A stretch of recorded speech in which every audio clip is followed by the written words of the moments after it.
Hello everyone, welcome back. Organizational behavior.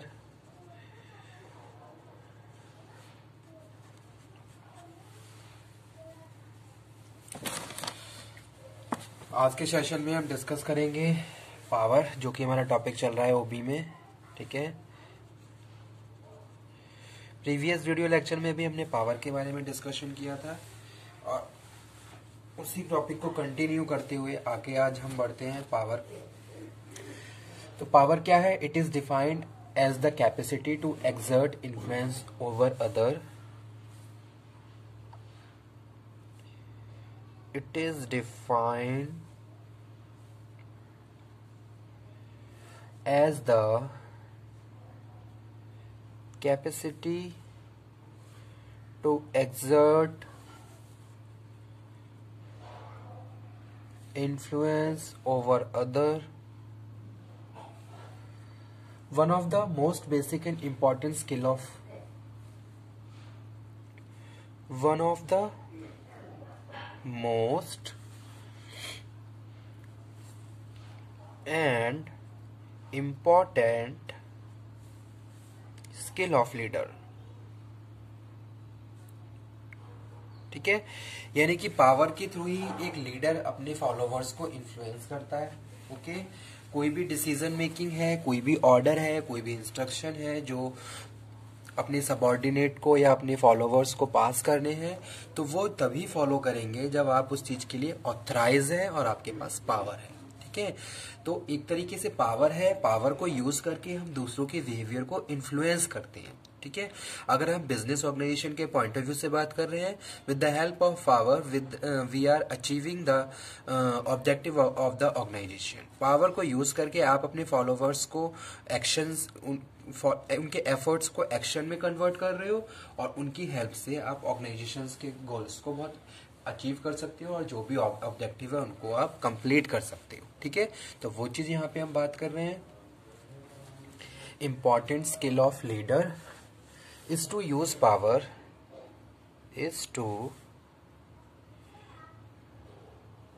power effectively and in a responsible manner and in responsible manner। ठीक है, leader in organization basically depend on some of all of the 5 major basis of power which are as follow. तो यहाँ पे हम एक तरीके से classification की बात कर रहे हैं, क्लासिफिकेशन ऑफ पावर। ठीक है, तो यहाँ पे सबसे पहले हम बात कर रहे हैं किसकी? कोरेसिव पावर्स की। Coercive power. Okay, it is the leader ability to punish an employee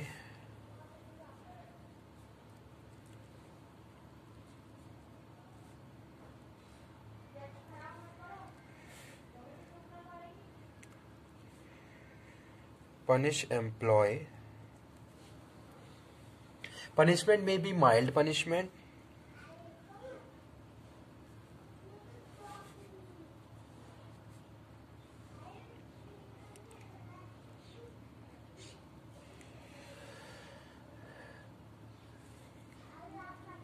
such as suspension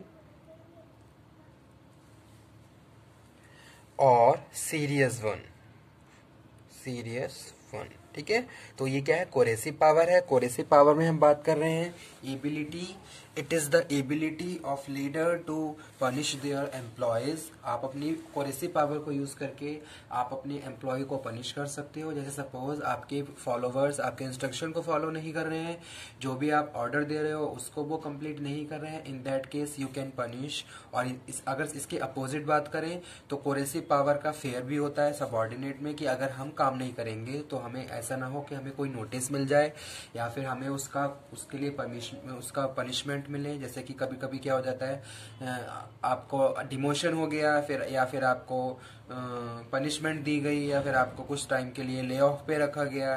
ठीक है, तो इस तरीके की प्रैक्टिसेस सामने आती हैं जो कोरेसिव पावर का रिजल्ट होती हैं। ठीक है, तो पहला यही है क्लासिफिकेशन ऑफ पावर में। सबसे पहले क्या है, कोरेसिव पावर है, यानी कि ये क्या है, पनिशमेंट की यहाँ पे हम बात कर रहे हैं।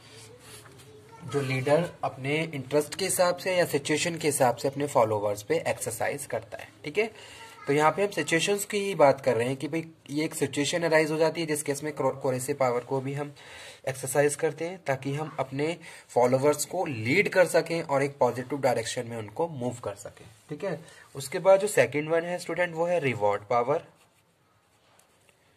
Reward power, reward power, it is the power given to the managers, leaders that attain administrative power over a range of reward.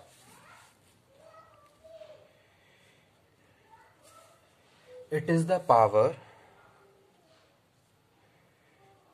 given to managers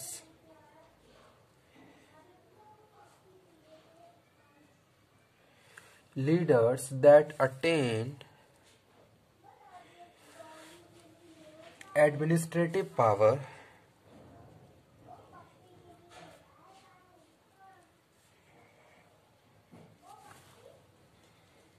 over a range of rewards.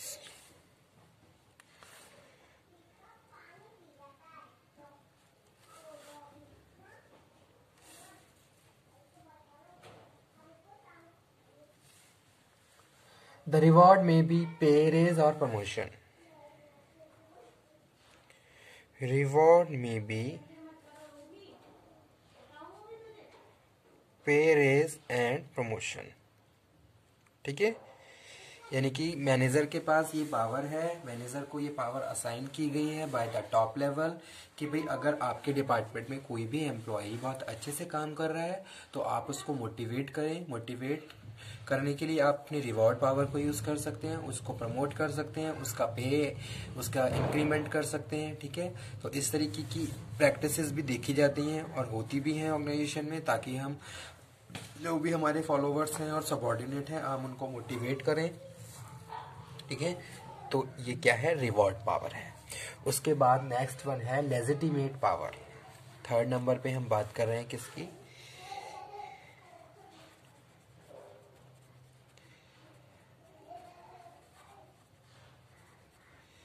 Legitimate power. ठीक है, it is the formal authority that drives from a person, title or position in a group of organisation. ठीक है, तो यहां पे हम बात कर रहे हैं क्या, it is the formal authority, it is the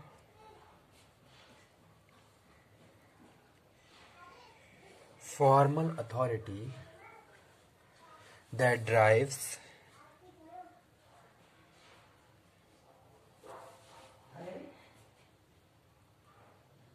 from a person,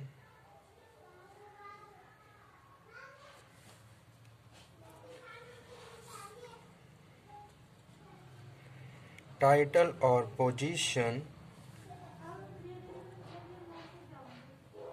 in a group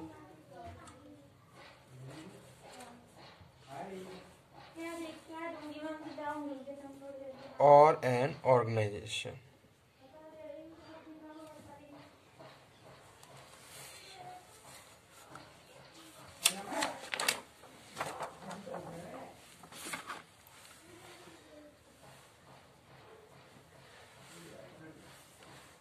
उसके बाद फोर्थ नंबर पे है expert power.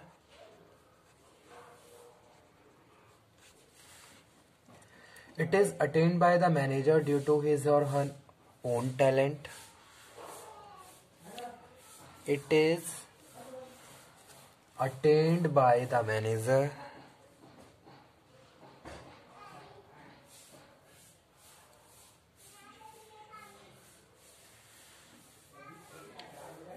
due to his or her own talent,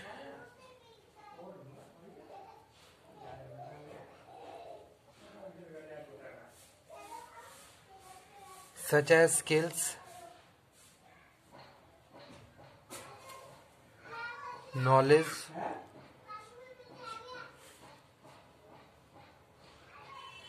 abilities or previous experience. ठीक है, तो ये क्या है, एक्सपर्ट पावर है। अगर किसी के पास नॉलेज है, कोई किसी के पास एबिलिटी है टू इन्फ्लुएंस अदर, ओके, या फिर आपका कोई प्रीवियस एक्सपीरियंस है, आपके पास टैलेंट है, तो इस तरीके से आप एज अ इसको एक्सपर्ट पावर यूज़ कर सकते हैं। तो वो चीज़ यहाँ पे हम बात कर रहे हैं। और लास्ट है referent power.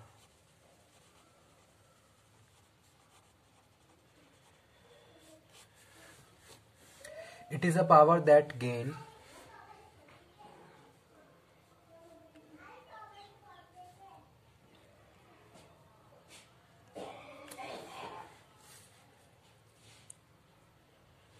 by association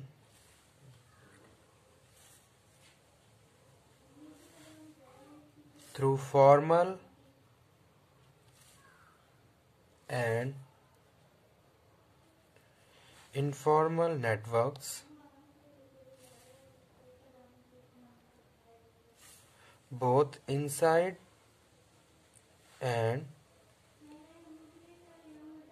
outside of organization। ठीक है, अगर आपका कोई एज अ रेफरेंस है तो उसको भी आप यूज कर सकते हो। जैसे कि ऑर्गेनाइजेशन के अंदर ही आपका कोई क्या है, कोई रिलेटिव्स है जो हाई पोजीशन को ऑक्यूपाई किए हुए हो, ठीक है, तो वहाँ जो आपका जो भी रेफरेंट है वो उसको वहाँ पे उस एज अ रेफरेंट पावर आप यूज कर सकते हो। ठीक है, या फिर आउटसाइड, जैसे कि सपोज फैक्ट्री चीफ इंस्पेक्टर आपका कोई क्या है, रिलेटिव्स है। ठीक है, कोई भी एग्जाम्पल आप कोट कर सकते हो। तो यही था हमारा आज का टॉपिक स्टूडेंट, जिसमें हमने बात करी पावर की, classification of power. Okay, thank you very much.